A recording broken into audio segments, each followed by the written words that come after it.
we are discussing the concept of mishpat, or justice, as it applies to human beings, how God judges the world. And last time we went into quite an exhaustive analysis about certain critical principles that have to be understood in the way God judges the world. And very, very briefly, what we said was that a person's deeds essentially have an effect on determining something about the nature of his existence.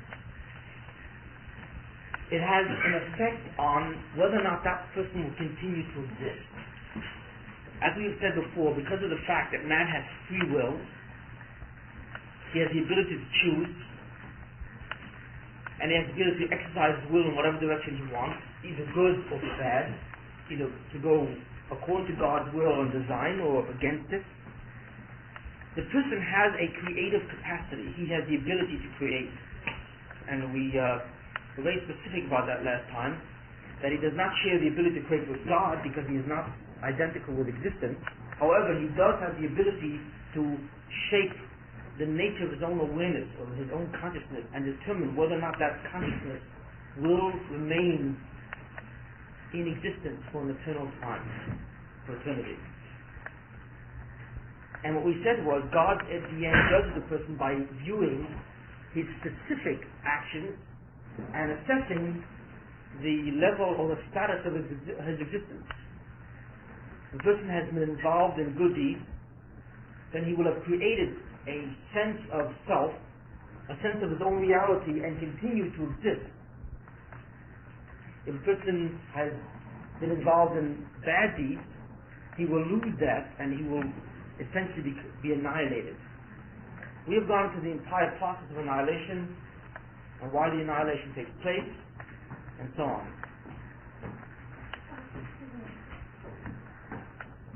So the person's deeds determines the continuity of his own existence.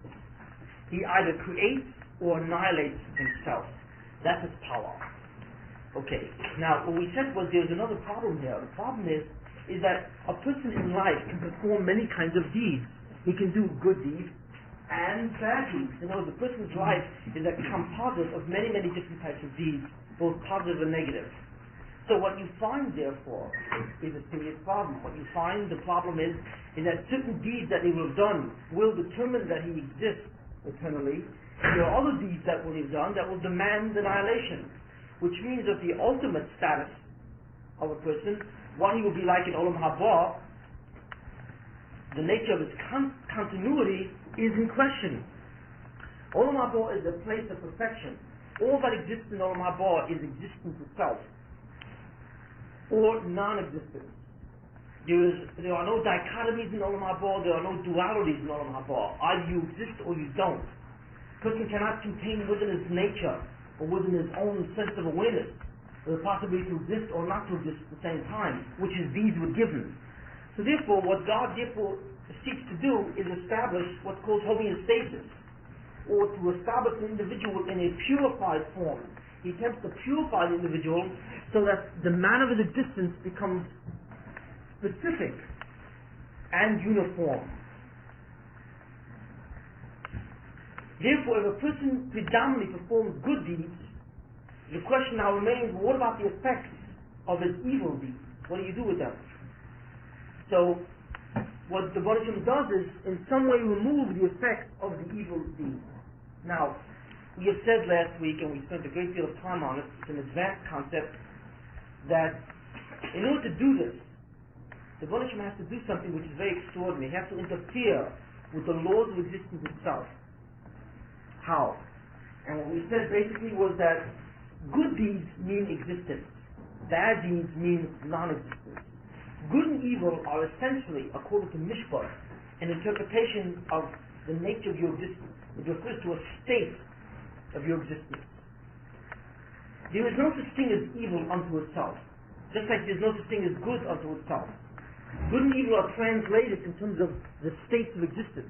If you do good deeds, then you will exist. You will continue to exist forever. If you do not do good deeds, if you do evil deeds, you will disappear. You will be annihilated. And you will cease to exist forever. That is really the nature of good and evil, as far as Mishpat is concerned, because it's an existential process. What God does, in a very unique way, is that for the first time, in order to dispense with evil in a place where good mostly reigns, he has to take evil out of an existential status and create evil as an entity itself. Suddenly, for the first time, evil exists where it never existed before. Whereas, according to Mishpat, Ra is nothing more than existence going into non-existence, what the Rebbeinu Shalom does is externalize it from the state in which it inheres and create it as a separate entity so that you can actually look in the face of evil itself as a real existential being. This is a very critical thing. Why does God do that? He does that, he separates evil and removes it from being a statement about the continuity of existence, and he makes it into an entity by itself. In other words, rather than allowing you to destroy yourself by virtue of evil deeds, the evil becomes a Frankenstein, which then attaches itself to you and holds on to you. But that's an externalization. Why does God externalize evil as a Frankenstein? Because he wants to preserve the subject, and he wants to put evil in such a way where it can be eradicated without eradicating the subject. If God allows a person's deeds to dictate what really should happen, the person would annihilate himself. So what God does, he takes the evilness or the consequences and creates it or identifies it in such a way that it becomes an entity unto itself, which then attaches itself to the subject. Rather than that evil becoming a state of the subject, it really becomes an attachment to the subject and associates with him or connects to the subject itself.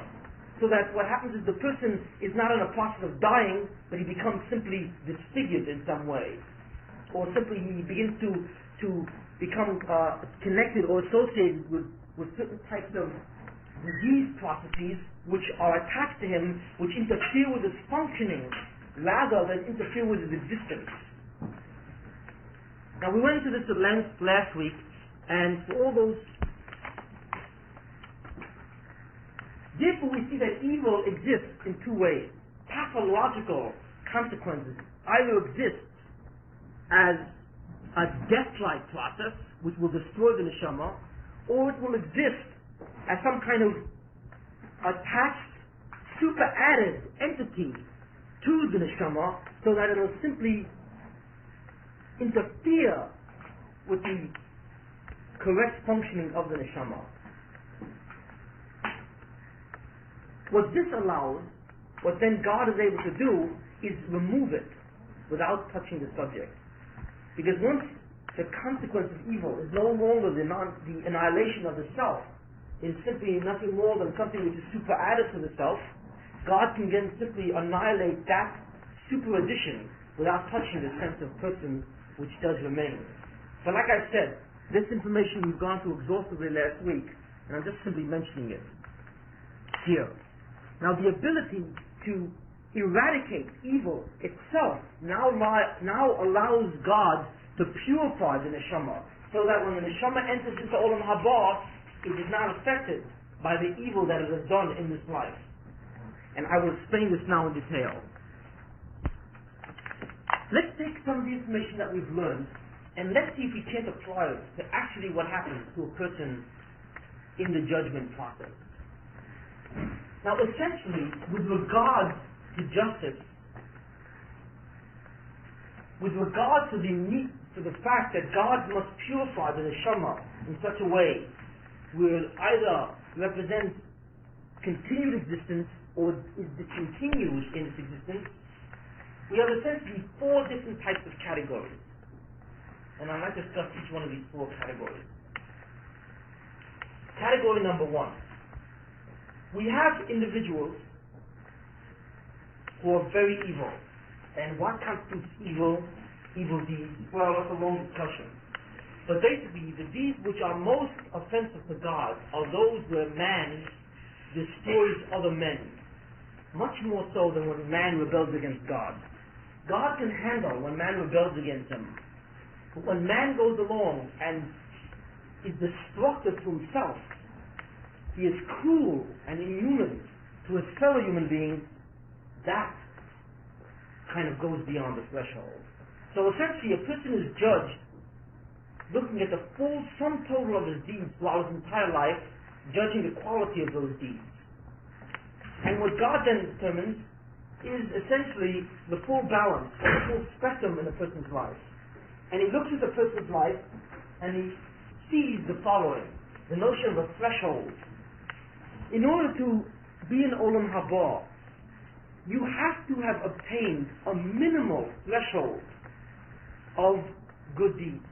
You have to have created some basic sense of what you are and who you are, some sense of Kedusha, in order to continue existence. We shall call that the minimum threshold. If you fall below that minimal threshold, what happens then is that you must be, what happens then, if you fall below the minimal threshold, then you have essentially created a situation for yourself where you will not continue to exist. You will be annihilated because you lack the minimal level which is required to sustain your existence. If you, however, are beyond that threshold, then the Baruch Hu says you will continue to exist. That's the essential rule. There is a threshold which is unknowable, which is not known. It is an extraordinarily deep matter, and it relates to things which are far beyond this year. Far beyond this year.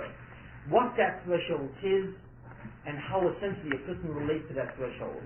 All we will say at this point is that there is such a threshold which determines essentially the continuity of one's existence.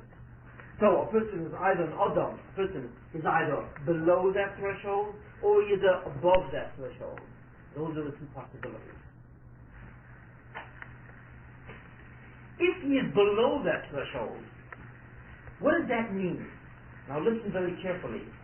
If he is below that threshold, it means that essentially the majority of his deeds have been evil.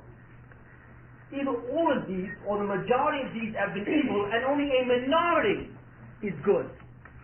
Only a minority is good. So what does that mean? Let's look at that.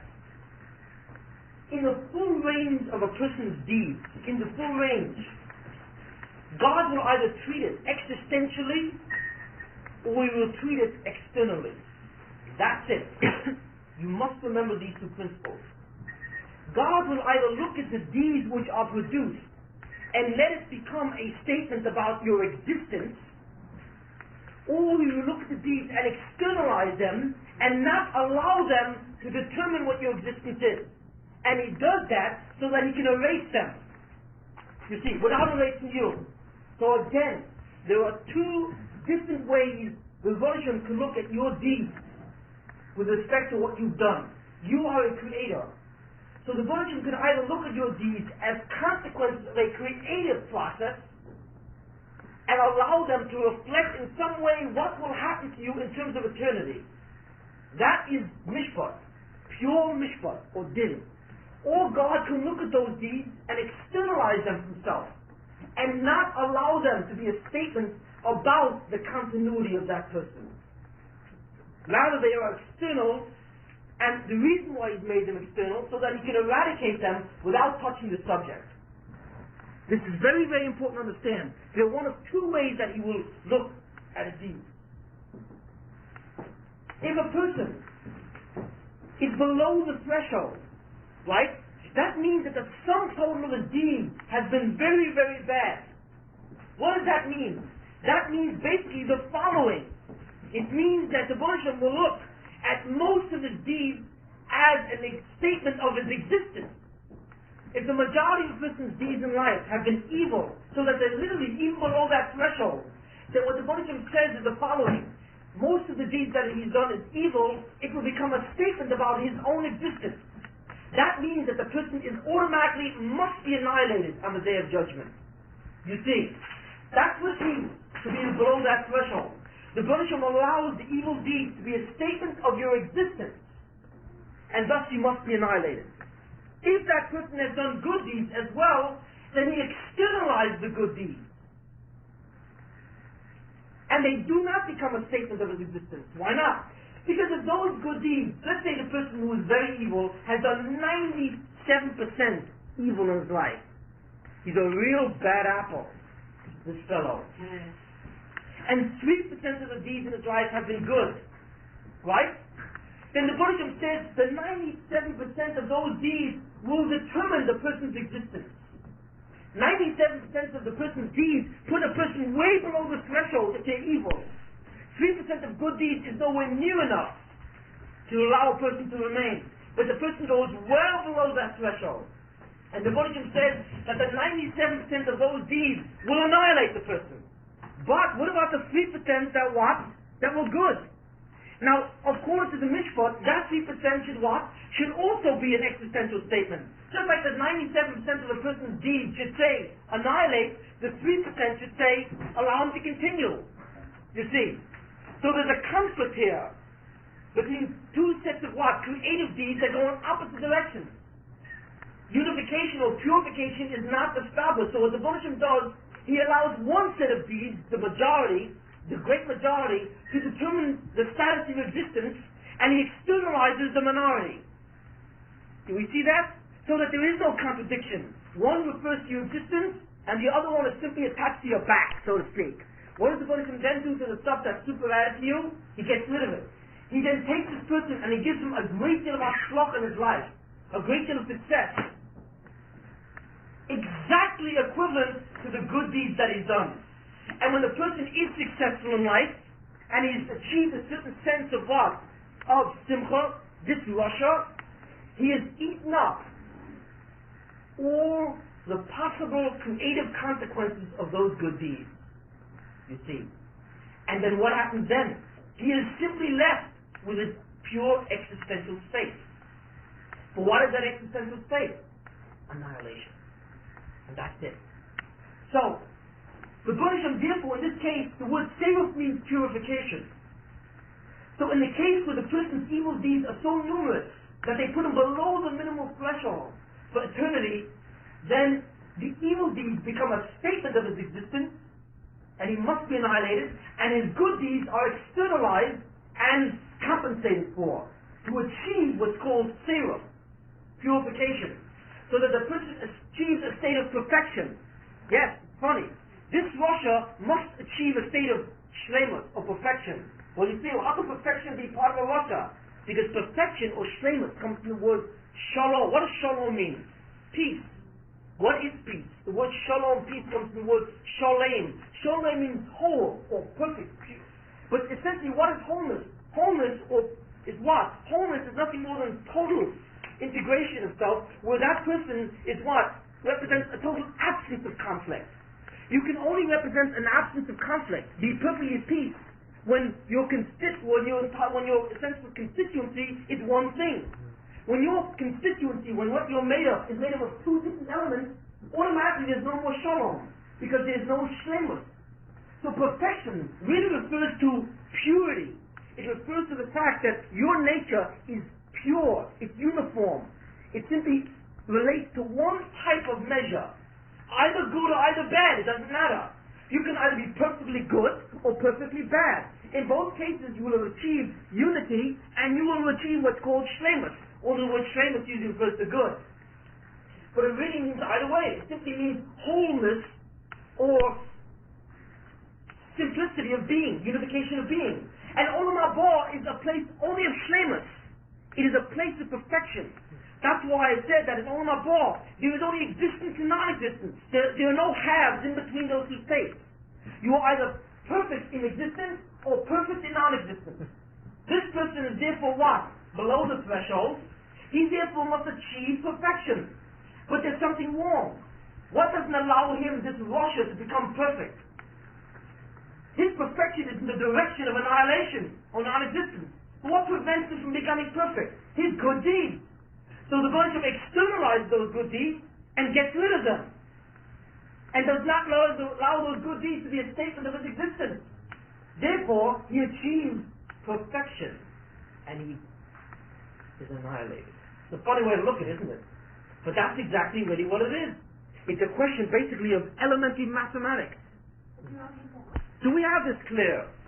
Olam Haba is a place of perfection. It is a place where whoever is there exists as a single, unified entity. There are no opposites in that entity.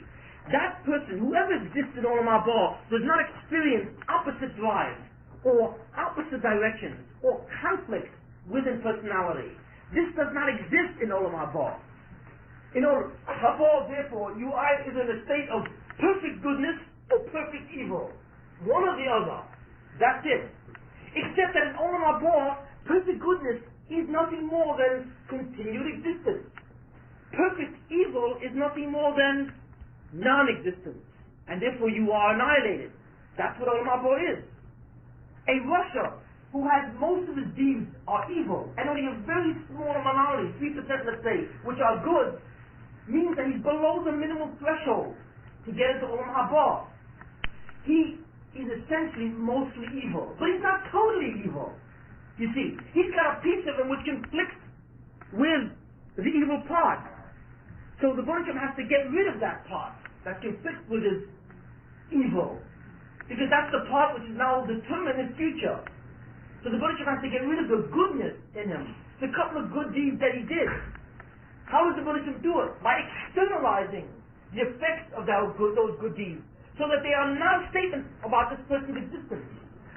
They do not force or attempt to impose existence on this person. How does the Baruch do that? By externalizing it, so that it is simply nothing more than a condition of a person, but not his existential process itself. So the Baruch externalizes this whole. How? In a very deep, mysterious process. And then after he externalizes it, he then liquidates it. How do you liquidate Tov? Very simply. Reward him for the Tov. If a man has done good deeds, he must obtain reward. He must be compensated for the good deeds. How is a person compensated for good deeds? A great deal of hatzlacha, whatever it is. So the Baruch gives him in exact proportion to what his good deeds are, and compensates him, and that's it. Once they compensate him, then the good deeds or the demands of those good deeds for some kind of result or some kind of effect has been essentially answered or dealt with. When a person is rewarded totally, then he has no more claims. When a person does good deeds, he has a claim. If he does bad deeds, he has a claim. If a person does evil deeds, he has a claim on non-existence. If he has good deeds, he has a claim on existence. When a person has done mostly evil, then he has essentially a claim on non-existence. Well, what about the good deeds that he's done, and therefore which allow him to claim existence? You can't have two claims at the same time, opposing claims, to exist and non-exist at the same time. That's impossible. You have to achieve perfection in one direction. So the Baruch must deal with the minority claim. The majority claim, which is to what? To non-exist, the Baruch allows to go through, because the man is mostly evil. But on the claim of the person, on the demand of that person to continue to exist because of the good deeds, the Baruch externalizes it so that it is not a claim of existence, it's simply a claim of being rewarded. And God rewards it, and that's the end. And the Rosh therefore has certain hatzlacha and certain tov in his life, whatever that story is, and then one day when that tov is gone, you see, the second that's over, it is over for that person. That person dies instantly in whatever way, and it is over, and in Yom HaDin, he is completely wiped out. It is very fierce and very severe. There are no games here. You see, it is exact, and as I said last time, it is exact because man has the power of a small God. So God is very forceful with him because man is so exalted in his ability. But this is what happens. So in the case of a person below the threshold, right, the Baruch purifies the Rasha and allows him to achieve perfection by eradicating or liquidating the good that he's done through reward or compensation. So now the person simply has a claim to non-existence, and that claim is satisfied, and that's it. Okay. To remove some of the pessimism that we may have developed since I started with this side of the scale, How many people really get wind up in this level? Really? I mean, let's talk about it practically speaking. This is a theoretical model here, but essentially, practically speaking, how many people are so bad that they really wind up below the threshold in the Jewish nation? I'm not going to be speaking about the non-Jewish people. That's somewhat different. Yeah. A very small handful, yes. A very small handful, yes. Because there are many ways, there are many things. That threshold is a very small one. And the Baruch has seen to it that there are many ways that a person can get over that threshold. See, so very few people really suffer an ultimate fate like that. What kind of people? I can just say very rapidly, two kinds of people at the outset. People who devote their lives in aggravating other people, and yes, and get a tremendous simcha out of it, are people who are in very serious trouble. And people who devote their lives to see to it that other people go away from Torah and from the Baruch Shalom are in extremely serious trouble. You see. Now, does that mean if that a person somehow, because of certain involvement, he gets another person to do a sin or whatever story, does that mean it's bad? Well, it's not good, because we're talking about a real intense preoccupation. You see, we're talking about people who set himself up and set up his entire involvements and occupations to see to it that as many Jews become non-Muslim as possible. And he gets great simcha in that fact. That person is in very, very serious trouble, and there are very, very good chances that that person will not be around when the final reckoning will be here. Let me tell you something. It's not easy. It's not easy to get into this category. It's not easy to get in this category. You really have to work for it. And I will say something also in this thing. Most people think it's very easy to be a bad person, but it's very difficult to be good. Right? That's what most people think. Why? Because if you want to be good, you have a big Yetzer Hara. Everyone knows what the Yetzer Hara is. Right? The Yetzer Hara is on top of us all day long. So we all know what it is. And we struggle with it, try and do the best we can. So we say, well, if I didn't have this, if I just let myself go, I'd be horrible. And I just sink down. You see. But the answer is that's not true. That's not true. Just as difficult as it is to be a tzaddik, that's how difficult it is to be a Rasha. It requires great diligence and a lot of mesirus nefesh. A lot of sacrifice. It really does. It requires dedication and devotion to be a Rasha. And you may say, what am I talking about? Because just remember, it's a two-part deal. Just like a person has a Yetzer Hara, which prevents him from being a tzaddik, a person has a Yetzer Tov, which prevents him from being a Rasha. So the Yetzer Tov fights just as hard. Now you may say, well, I don't really feel that. That's true, but that's because you're mostly on a different side. But if you allow yourself to go down a certain threshold, you see, when you begin to practice just being totally selfish and narcissistic and into materialism and really let yourself go fully, you would reach a point when it would become very difficult. You would have to say, I don't feel comfortable going further. You know, I will allow myself to descend to a certain level of narcissism or a certain level of selfishness. But I won't allow myself to simply take advantage of another person and destroy another person so that I can go up. Somebody can't do it. Well, what's the problem? Why can't you do it? Because you're bothered by your Yetzer Tov now. You've reached the point when your Yetzer Tov shouts loud and clear. So if you want to go further, you have to really begin to work. You have to struggle to get rid of the Yetzer Tov. It's an enormous struggle, you see. So, like I say, it's difficult in one direction, it's difficult in the other. It's not easy to get down to this level. It really is not. Okay. That's the person below the threshold. What about the people who make it? They're above the threshold. Well, essentially there's three categories of these kind of people that are above that threshold. And everyone basically fits in one of those three categories. Let's take the best category of all. We have an individual who most of his life tried to really do things good. He tried to have midas, he tried to pursue the truth. He tried to do good and to be good. He tried to grow, to develop himself, develop his potential. He tried to really develop a state of ruchnius, of spirituality, and develop some kind of relationship with the Baruch Shem, and to do what the Baruch Shem says by understanding as best as he can what he says. Well, that person we shall call a tzaddik. Now, you're used to the fact that tzaddik is a much more exalted term. That's not really so. A tzaddik is really simply an individual who is righteous. And a person who essentially can be said that most of his deeds are positive can be said to be called a tzaddik. Now there are many levels of tzaddik, obviously. There's a tzaddik gomer, there's an absolute tzaddik, very few individuals like that, and there are many levels of that. Sometimes these people who are generally, for the most part, good, are called Beinoni. Beinoni means in between. But I don't want to get into complications, and we shall call anyone who makes it above that threshold, we will call a tzaddik. Because it is my belief, and I believe the Ramchal essentially follows suit in that, because he indicates the exact same thing, is that anybody who's made it to Olam Haba is a tzaddik. It's as simple as that. It's not easy to get to Olam Haba. It's a great struggle. And this is not an easy world, and it's not an easy life. If you made it, I think you deserve the term of tzaddik. So we shall call that individual a tzaddik. Now what happens? This person has devoted his life to a large extent to good deeds. But of course, he also has evil deeds under his belt too. And he may have a lot of good evil deeds. So really of high quality stuff. Okay? What do we do to a person like that? Okay, now it's the same treatment.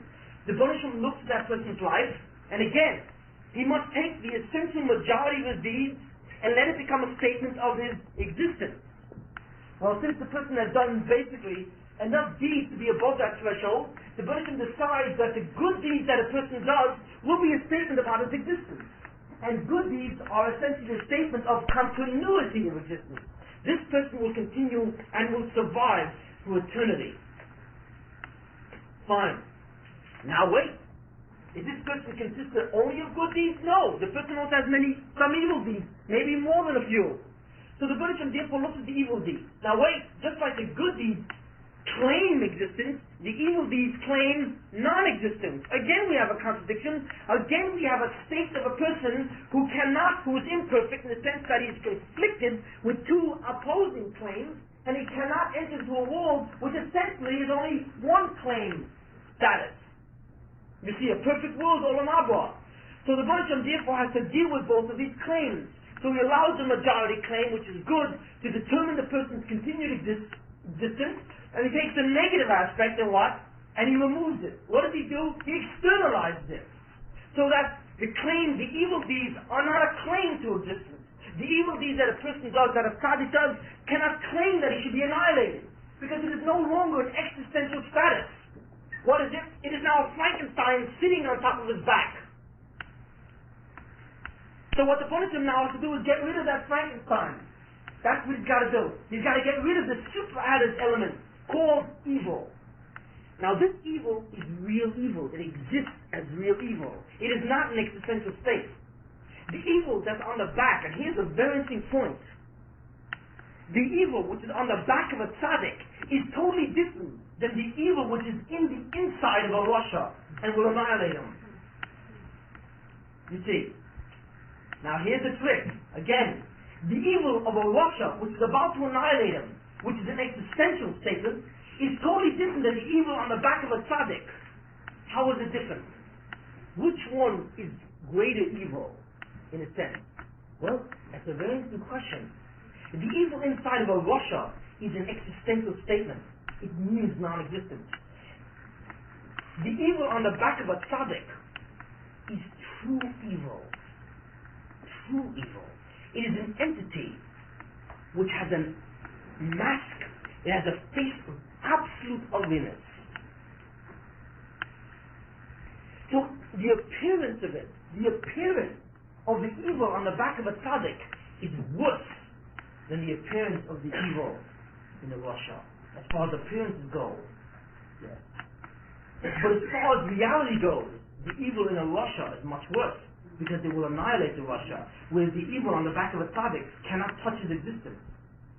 But if you look at it, it's a totally different thing. And it is, we will not go into it, but it is what's the difference between those two different types of evil? What's called mishpat ra, or the evil inside the rasha, and yichud ra, which is the evil on the back of a tzaddik, are totally different.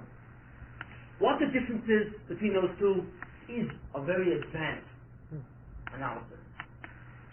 The evil that you see in the world out there, the insanity, the absolute absurdity of life, that's evil on the back of a tzaddik. Very rarely do you see the evil inside of a rasha, because it's not really shown. because it's really not part of this world. Because non-existence is not seen here. So you never see it. You never see really the evil inside of a Russia. What you see is the evil on the back of a tzaddik. That's what you see mostly out there. The insanity of this world, the absurdity of it, the cruelty of this world, the pain and the suffering that you see in this world is the evil in the back of a tzaddik. It is yichud ra. It is evil coming from the side of yichud. You see. In order to see the evil inside of a Russia, to see the evil that leads to non-existence, you must be on a very high spiritual state. Because that evil does not become evident until the beginnings of Olam Haba. You see. It is more advanced, much more sophisticated. But this is much nastier in its appearance.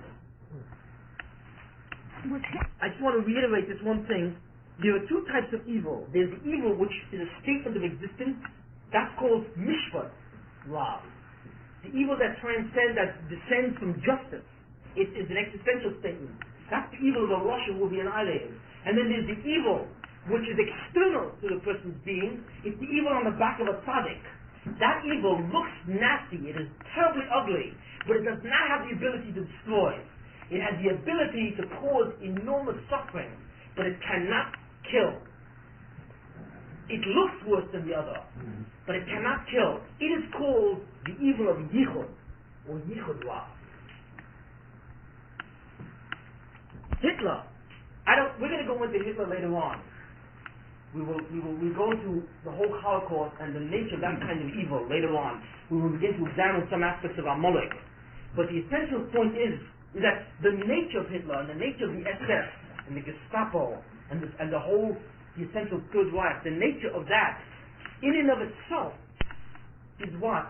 Is, of course, is mishpat evil, because it eventually goes into non-existence. But in its interaction with the world, in the ability, in the power of Hitler to cause the death of 40 million people, in the power of Hitler to annihilate 6 million Jews and cause untold suffering, that is all evil which is externalized. It is yichud ra. It does not have the power to annihilate. It only has the power to cause immense trouble. It has the power to kill physically, but not annihilate existentially. And there's a very big difference. True evil, the evil of mishpat, can annihilate existentially, and that is no small thing. That can suddenly take you and go like that, and you're gone forever. That is awesome power. The evil of yichud, which is the evil of Hitler, and the evil of Germany, or the evil of Nazi Germany, can only kill. Meaning it can simply perform a surgical treatment, so that the what? So that the group is surgically removed from the neshama, but that's it. It cannot do anything to the neshama. It cannot touch the neshama. So although it looks horrible, it is much weaker than the evil which is inside the Russia.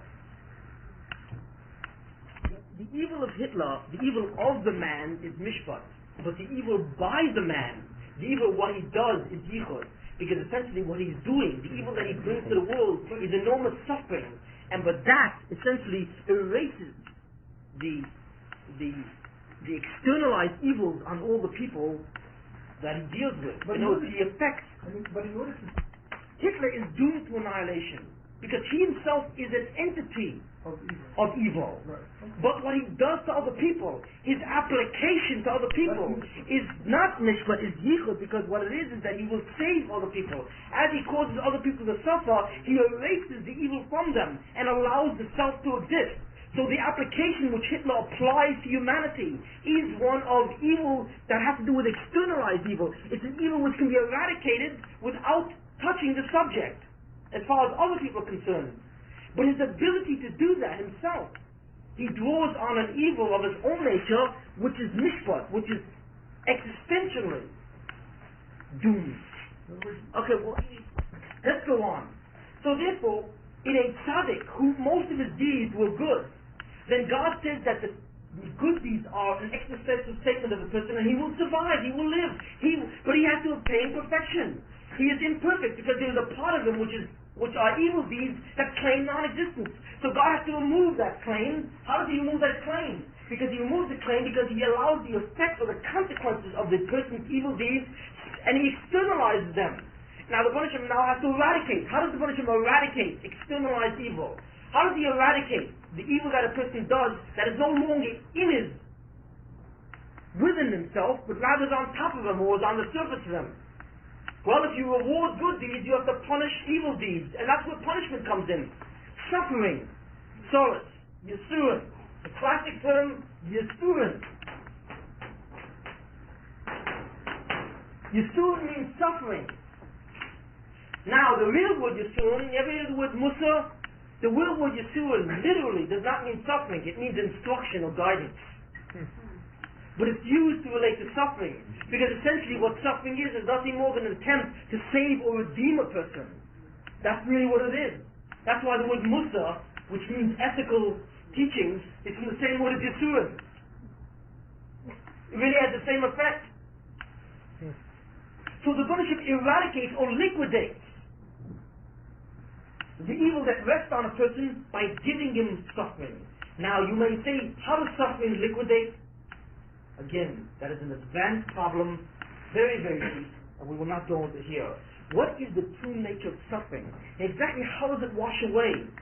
That kind of thing. In order to understand that, you must understand what Yichud Ra is. But again, we just want to deal with the basic concept here, not so much with the underlying mechanisms. But that's what Yisurin is. It will eradicate the person's deed. Now, once this evil has been eradicated, then what happens to the tzaddik? Then he now only has the existential claim of existence. He is now ready to go into Olam Haba as a perfect being. He is Bishalom. He is Bishlemus. He has acquired perfection. Because all he is now is nothing more than the existential demand to continue to be. And that's it.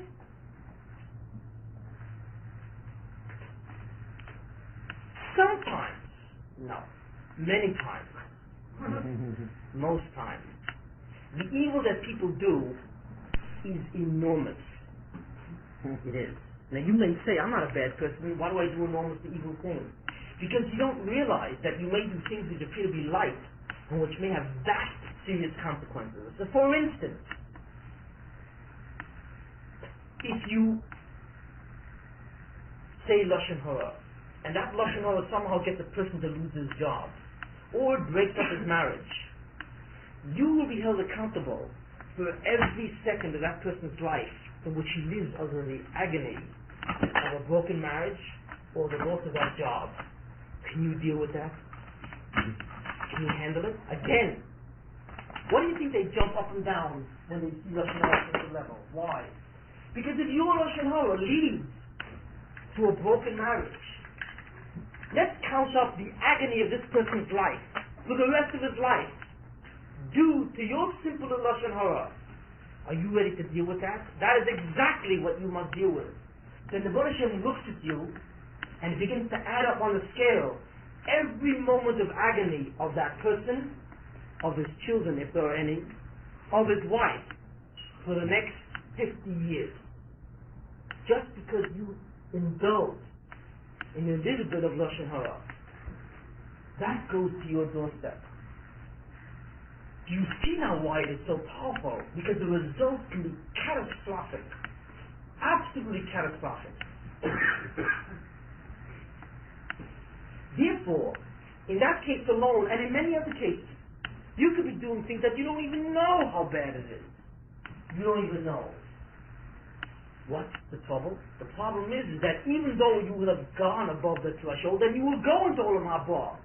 But you have such a load of what? Of evil, of bad things that you've done, that it cannot simply be dealt with, you see, by Yisurin or troubles in this world. Or it's just not, there are other cheshbonos that are taken into account, but the Rebbeinu Shem does not want to do it, you see.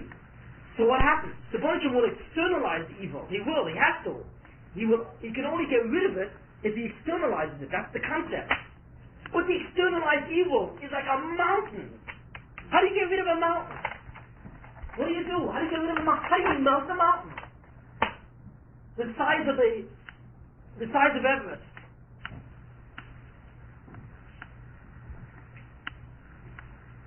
So what happens is the following.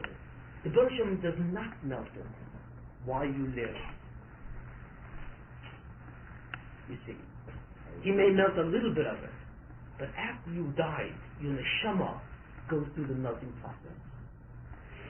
The externalized evil sits on your neshama, and that's when it has to be removed. Because your neshama could sustain far more pain than your good. Why? Because your neshama does not die. There is no death-like process. So you can withstand the power of that erasure, or that purification process, where your goof cannot. And in order to do that, God created a special place to melt that when it's excessive. And who knows what that place is called? Gehenna.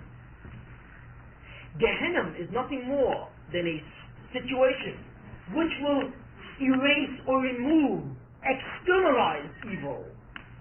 When that externalized evil is to such a degree where it cannot be dealt with in a mere mortal life. Now, how long does a person go to Gehenna? Only 11 months, 12 months. But if everyone goes to Gehenna for the same amount of time, how is it possible to liquidate many, many different levels? The obvious answer is there are many levels of Gehenna. There are 7 levels of Gehenna. Shivin Madura Gehenna. And you cannot begin to compare the 2nd level with the 1st, or the 4th with the 3rd, or the 7th with the 6th. It gets deeper and deeper. But Gehenna is essentially a hospital. This concept of Gehenna being purgatory, of eternal damnation, I've heard the reverse. This concept of purgatory or eternal damnation, that concept is itself damned, because there's no such thing. There's no such thing as eternal damnation, really. There's something called non-existence, and that's what it is. The function of the Gehenna is not to torture people. It is not. It is not a torture chamber. It is not. Essentially what its function is. But that's all it does. It eradicates. The level of existence of a tzaddik in Olam Haba depends on his good deeds.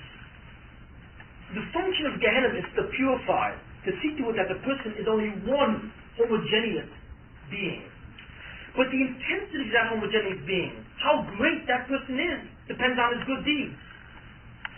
If a person who's a tzaddik, 40% of his deeds are good, you see, and the rest, or most of the rest, are not good, let's say the rest will be eradicated. But the 40% will be converted into a level of Olam Haba. But let's say we have a tzaddik whose 80% of deeds are good. So he's got 20% to eradicate, and he's got 80% which are good. That will account for the differentiation of the different levels in Olam Haba, the amount of good that he's done, you see. In other words, you have to remember that there's a 3-step process. The first step is to evaluate the majority of a person's deeds, either quantitatively or qualitatively. That determines the level of his existence, that determines whether he will exist or not, and it determines, if he does exist, the level of that existence. You see. If a person has a certain amount of good deeds, he will achieve a certain level of Olam Haba. If he has more good deeds, he will achieve a higher level of Olam Haba. So the aspect of the quantity and quality of those good deeds determine the level of Olam Haba. That's the first thing. Now the second thing is, what about the deeds which are an opposite to that, which claim the opposite? They have to be removed. So they are externalized and then liquidated. You see. And once they're removed, what's simply left is what the person has done in terms of his good deeds. So, those who achieve the threshold, who are above it, and are tzaddikim, mean that their good deeds entitle them to go to Olam Haba, but they must remove the evil consequences after it's externalized, can either do so while they live, or after death in Gehenna. One of those two. It depends. There is a third option, or actually an option, that the person can do it while he lives, but not in one lifetime. The person may have to come back in another lifetime. If a person commits homicide, he will come back and he will be killed.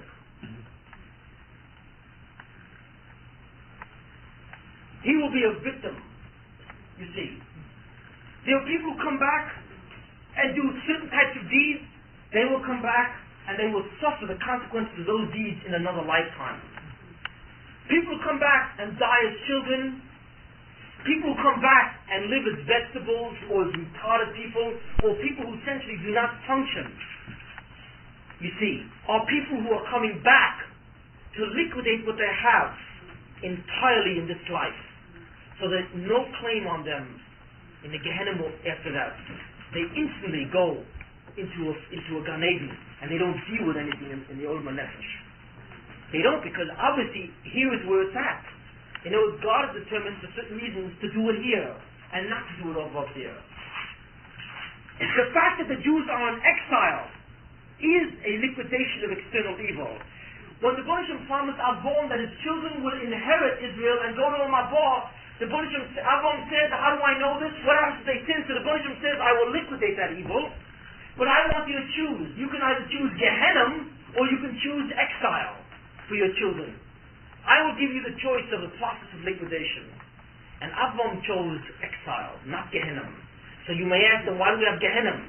Because essentially, what we have is a minuscule amount, you see, of what we would have had Avram chosen reverse. Because what it would have meant is the following: if Avram had chosen Gehenna as the liquidation factor and not exile, it means that the Jews in the biblical times who committed very grave sins and were worthy of exile would never have gone into exile, and the Jews would never have been removed from Israel. We would to this day be living in Israel. But what it does mean is that we would have to liquidate the externalized evil in a different life, in Gehenna, in a spiritual form, which is much more intense than it is in this time. You see. So the fact that the Jews were exiled and the Beit HaMikdash was destroyed was considered a great rachmanis, because it is an easier liquidation process in terms of externalized evil. It is much easier than pure Gehenna itself. Finally, there is a third type of class, which is very important to understand. It is a person who has done good deeds and he is above the threshold. He is made it. He has done evil deeds and he has to be liquidated. But there's a very strange thing here. Because he is a combination of the person, the Rasha, and a combination of the Tzaddik. Why is that? Up to now we have said that God looks at the good deeds and the evil deeds in contrasting relationships and determines what will be a statement about the person's existence and what will have to be externalized, to be removed. You see, that's what we've said. But sometimes what happens is that the Baruch Hashem does not look necessarily at the contrast, but he looks at the intrinsic nature of the deeds themselves. Thus, you will find an individual who may have been a tzaddik, means that he may have done great deeds that were very good, but he will also have done deeds which were very evil, in and of itself. So that even by contrast, the majority of his deeds will have been good, and the minority will be evil, but there's something about that minority that stinks. You see, there's something about that minority of deeds which has an excessive amount of cruelty to it. So what does the Baruch Hashem do? What the Baruch Hashem does is twofold. He has to liquidate, obviously, those deeds, number one, but there's something else. Because of the fact that the person has excelled in certain evil types of operations, that's the excessive cruelty in certain situations. What the Baruch Hashem does is an amazing thing. What he does is, he looks at the person's good deeds, and he says, this amount will determine the existential nature of the person. It will get a person to Olam Haba, and it will allow it to go up to a certain level in Olam Haba. And the rest of the good deeds will be externalized with the evil deeds, and both will be removed in this world. So it's a combination. In other words, what the Baruch Hashem is doing the following. The person in essence is a tzaddik, means that he will go to Olam Haba. But because of the fact that he's going to go to Olam Haba, his evil deeds must be liquidated. So first they're externalized and then they're removed. But because of the fact that some of the evil deeds were excessive, the Baruch Hashem externalizes some of the good deeds and liquidates them by rewarding him here, so that he will not get in Olam Haba what he should have gotten had it not been externalized. So therefore the person is treated in two ways. He is treated as if he's above the threshold and as if he's below the threshold. You see, obviously that's a vastly inferior tzaddik. when the Buddhism chooses to take good deeds that you've done, that should be a statement about your existence. That should get you a certain level of Olam Haba, and chooses instead to externalize the good deeds so that it can reward you here and you have none of that, so that your Madregen Olam Haba, so that your level of Olam Haba will be an inferior one. You see, in other words, the Buddhism will adjust your status in Olam Haba to an inferior status, even though the amount of good deeds you've done should put you in a much higher status. He will adjust you down without taking you out of Olam Haba. Why? Why will he adjust you down? Because there's something about the evil deeds that you've done that are distinctly repugnant. And the Buddhism does not want you to be among the higher class in Olam Haba. He wants you to be in the lower classes in Olam Haba, so to speak. So what he will do is externalize good deeds and reward you now, and he will make you fabulously wealthy or very, very successful to remove that. So we have a person who's an interim individual. But in this third case, where the Buddhism is doing that, the Buddhism is looking to a certain degree at the deeds themselves, not in the contrasting or the comparative relationship, the ratios of the deeds, you see. The ratio of the deeds determine whether a person is below or above the threshold, you see. With the minority aspect of the ratio that has to be liquidated to achieve perfection. But in the case of this person who's like a mini tzaddik or a medium person, the Buddhism will get rid of a lot of good deeds that he's done to put him on an inferior status in Olam Haba. Because the Buddhism does not like what he has done, even though it's not enough to disqualify that person from existence.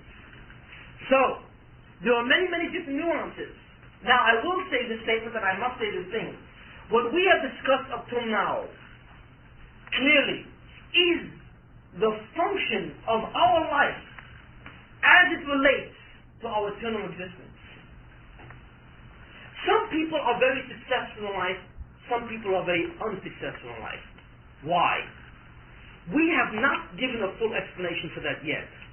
We have only given a partial explanation. We have given a partial explanation to attempt to explain why sometimes a person experiences good and why sometimes he experiences great pain. We have explained that it has to do with perfecting a person so that he achieves a homogeneous state in Olam Haba. That is one function of this world.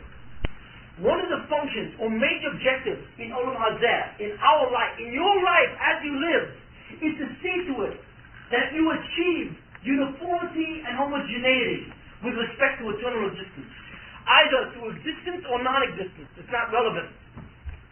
But the function of our life is to provide homogeneity. And that's why people will be successful or not. As it relates to the equation of homogeneity, it is not the only one. We have yet to explore a whole other realm that we have not even touched. And that has to do with the main objective of this world. The main objective of life is not to establish homogeneity, but essentially is to be tested to determine what basically will happen to you in terms of your deeds.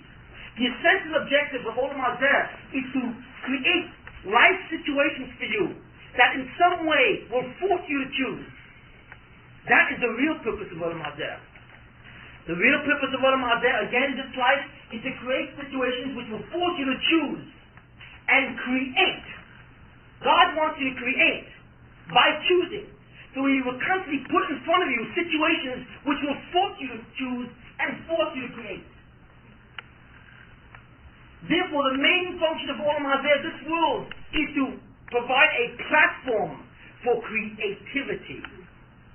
That's what it is. It is a platform in which to create. Just like the artist and the writer and the musician have platforms to create, you are given a platform to create. But your platform is called life.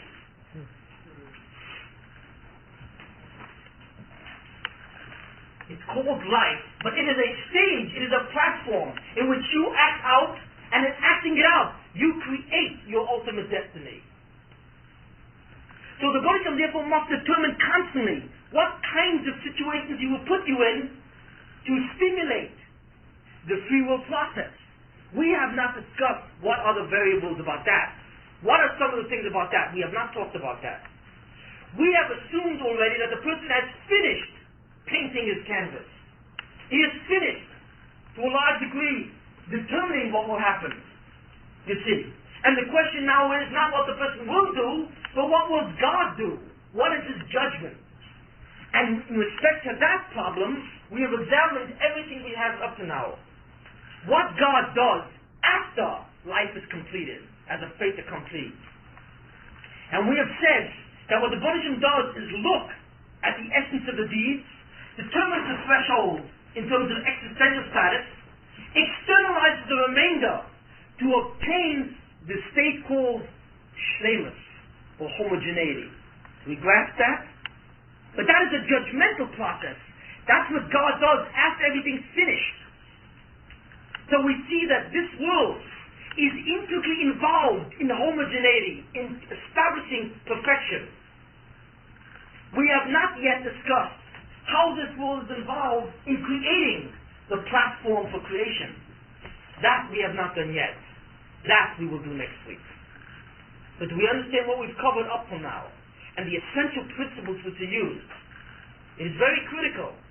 You will never know, we really never know, according to this concept of uniformity, or the establishment of homogeneity, what God does. Remember, the always key problem is this. You have a choice. You can either do good or evil. But God has His own choice. And that choice is either to treat your deeds existentially or to treat them externally. You see His choice? And depending on how He chooses, makes a vast difference about what will happen to you in Olam Haba. Because He can deal with you in two different ways. And the way He deals with you is in essence a determination of what you will be like for all eternity. If He chooses to externalize most of your deeds, if He chooses to externalize your good deeds, you've got big problems. Because He's taking away Olam Haba. If He chooses to existentialize your good deeds, you're in luck. Because those deeds will give you a level of eternity. If He chooses to externalize your evil deeds, you're in luck. Because you will be removed of them. If He chooses to existentialize, if I might coin that verb, your what? Your deeds. You are in big trouble. Because for Him to existentialize your evil deeds means that you have paid the ultimate price. You will no longer be. So He has a choice of either existentialize or externalize. E versus E. Okay? That's God's choice. Your choice is either good or evil. You create in one direction, you create existence. All you can do is existentialize. You cannot externalize. And now we're getting down to the heart of it.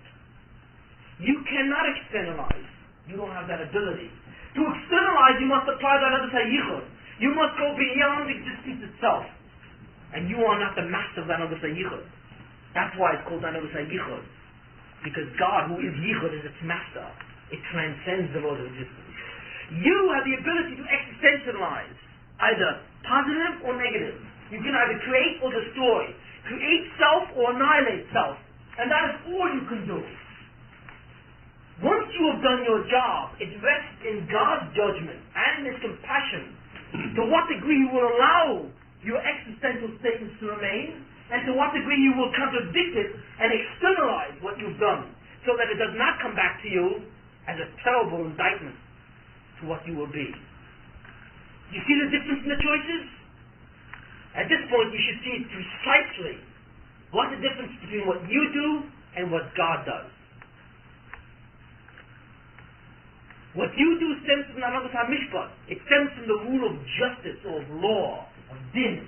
It is the power of God. You have the power to existentialize. Will.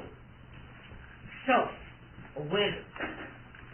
That is the power of Mishpat. That is the power of creation. That's what you have. What you don't have, you see, is to non-existentialize. You cannot. What God can do, among everything else that He does, is whether or not He will allow to interfere with what you've done. To either allow your deeds to be a statement about your existence, to let you do what you've decided to do, or externalize, you see, what you've done, and alter your ultimate fate. So your decision again is to create or destroy. His decision is to existentialize or allow existential conclusions, or externalize and alter your ultimate fate.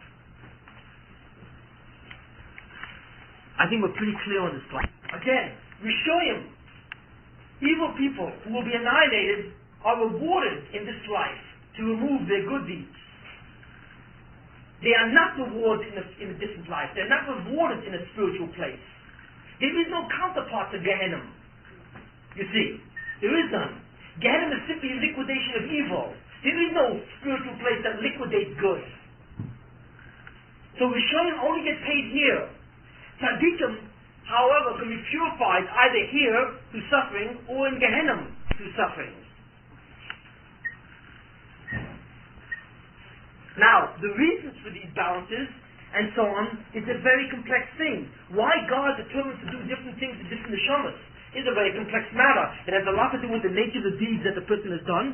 It also has to do a great deal with the person himself, in terms of where he belongs and what his job is. But this is something we'll have to go into next week. The matter is very, very complex. It has to do with the nature of the ultimate test of a person. And we will go into that next time, and we will discuss what is your job, you see, and what determines the distinction of different jobs among different people. Why was Moshe Rabbeinu Moshe Rabbeinu?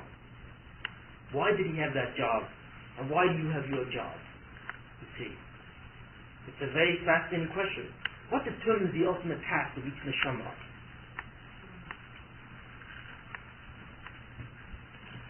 These are things that, of course, we will have to explore in a deeper way next time. Externally, you're having a lot of trouble. Externalized evil is called Zohar. Zohar. When it says that when Chava did a sin, the Talmud says that the Nachash, or the serpent, Titelbo Zohar, projected into her. Zohar means impurity.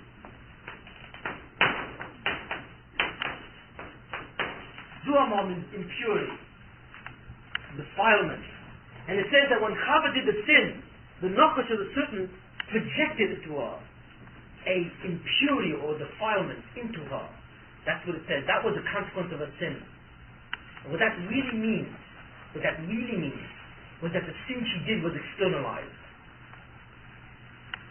That's what it really means. When it says that the serpent spit into her, or projected into her a defilement, what it meant is that evil was not existential, but she wore it as a coat. It's called defilement. She was impure. She took on an impure state, but her existence was not impure. That's the thing, you see. What it means, what is the difference between Zohar and true evil, existential evil? Zohar, which is evil from Yichus, right, simply means that the level of awareness of the neshama is diminished or impeded. What is impeded is not the awareness process itself. What is impeded is the level of insight that the neshama can attain. But there is nothing wrong with the specific cognitive or awareness process itself. It's the amount of information or light which is given to the neshama that's held back. Mishpat Ra means that the ability to become aware, the manifestation of self, intrinsically is destroyed. Hence, the person is annihilated because self ceases to be. You see the difference? That is a critical difference. What I basically described at this point, and I think if you all understand what I've said, and if you review what I've said, if you with the tape or notes or whatever have you, you will have a very precise understanding of the parameters of what happens in terms of what we do and what God does as a result, and the various different combinations or applications of these principles. You can either create or destroy. God either existentializes or externalizes, and the combination of that produces 4 different categories. You see what we've done? We've told you the essential building blocks, and then we've told you the applications of these principles in actual cases themselves. You see. But the matter, of course, is much more complex. we have to go further. There are exceptions to this rule. And we have to realize that we've only spoken about 50% of what life is about. There's a whole other 50% I haven't spoken about. How does God direct human activity and human circumstance to reflect the concept of test or choice? We've only described how God manipulates or directs, conducts human circumstance to reflect the notion of his attempt to achieve shlemus or homogeneity in the person with respect to eternity. That's only 50% of the picture. There's another part of the picture that's completely missing. We've got to speak about that. But there are different things in that. There are tzaddikim who suffer enormously and they don't have one sin on record. Now that itself is a very deep explanation, and that we have to go into next time to explain what the concept. And these are the very highest tzaddikim. And when we speak about these tzaddikim, we will speak about different classes of these tzaddikim. And we will begin to understand different things, especially we will slowly begin to enter the threshold of what's called the messianic travail, the messianic problems that the Mashiach has, because the Mashiach is the one who ultimately suffers for all of Klal Yisrael, you see, and how he sustains that and why he sustains that. We'll begin to get some kind of a grasp of what's called the interrelationship of Jews among each other. Right now it's every man for himself, you see. Every man for himself on this board, isn't he? You determine what's going to happen, and God responds by practicing what he does. But the question is, what is the relationship of Jews to each other? You see. Could one Jew help each other out? Could one Jew save another that's about to go down the tubes? You see what I'm saying? That's a whole different dimension. Because the Baruch has constructed Klal Yisrael, or the Jews, in such a way where they are all essentially elements or components of a single entity called Klal Yisrael, to allow the redemption of an individual through the group, what's called collective redemption, even though that individual will have failed on his own. You see. So we yet have to look at a whole other dimension called the collective redemption process or collective judgment. Right now we're talking about individual judgment. And next week we have to speak about individual trial or individual testing, Nisyonos, you see, until we round out the picture. Now you may say, well, once I know all this, where are we all leading to? Because once we all know this, then we can begin to understand what happened at the beginning of time when God decided to differentiate mankind into two species, Jews and Goyim. And we will begin to understand what happened to Goyim and exactly what he did. You now, most of you, have some of the principles to begin to understand what God did to the Goyim to some degree. You see, it is the bright ones among you that will maybe begin to jump and try and figure it out to some degree. But I've given you some of the basic principles of how God deals with the creative process called free choice and how he does this. What am I trying to show you? There is nothing random. There is nothing random. As concisely, as precisely, as minutely as God runs the physical world, you see, to the exact extent does he run the course of human events, so that nothing happens which is outside of its specific prescribed course. Nothing at all. And everything is controlled by the most infinite, absolute form of justice, tempered with the most transcendental mercy, you see. In an exact measure, justice relates to creative process, existential states. Mercy or compassion, yichud, relates to the externalization process. And the two coexist in an incredibly fine phase relationship, so that they both constantly interface with an incredible exactitude, to the degree of microscopic precision, of a machinist precision, you see. And this is very important to realize. And what we will do is that next time, we will go into a concept which is, in my opinion, next time I'm going to the Yichud, but it is one of the key ways to understand all the things that we've discussed. It's the concept we will go into what's called internal necessity, or a greater understanding of how God does what he does. And we will explore some interesting things, interesting cases, where, for example, if you have a whole bunch of people that are on a plane, and the plane goes down, and 100 people are killed, how do those 100 people wind up to get on the plane at the same time? How does that work? How does God figure all that out? You see, it would seem that God is an immense computer, you see, where each person is plugged in as a program card of some sort, and the Baruch Hashem sits there like an incredible mathematician and figures out all the permutations and combinations, you see, to figure out exactly who can affect who and so on. You see, that's what it seems, that the Baruch Hashem is this vast computer with 5 billion entries, because there are 5 billion people in the world. And what he does, every second, he must be aware of what each one of these entities is doing. And he must be aware exactly how to interface which person with which person. You see, by first determining what each person needs, and then figuring out which person will then interface with which other person, so that he gets exactly what he needs, right? Sounds like an extraordinary job. It sounds like the Baruch Hashem is a brilliant mathematician, doesn't it? Well, it's not true. The Baruch Hashem has nothing to do with it, mathematically. It comes from a whole different sphere. The Baruch Hashem does not deal with reality like a computer. He does not program with maximum linear output, whatever have you, or optimization plans and so on to figure out what the best combination will yield of 5 billion different variables permutated along each other.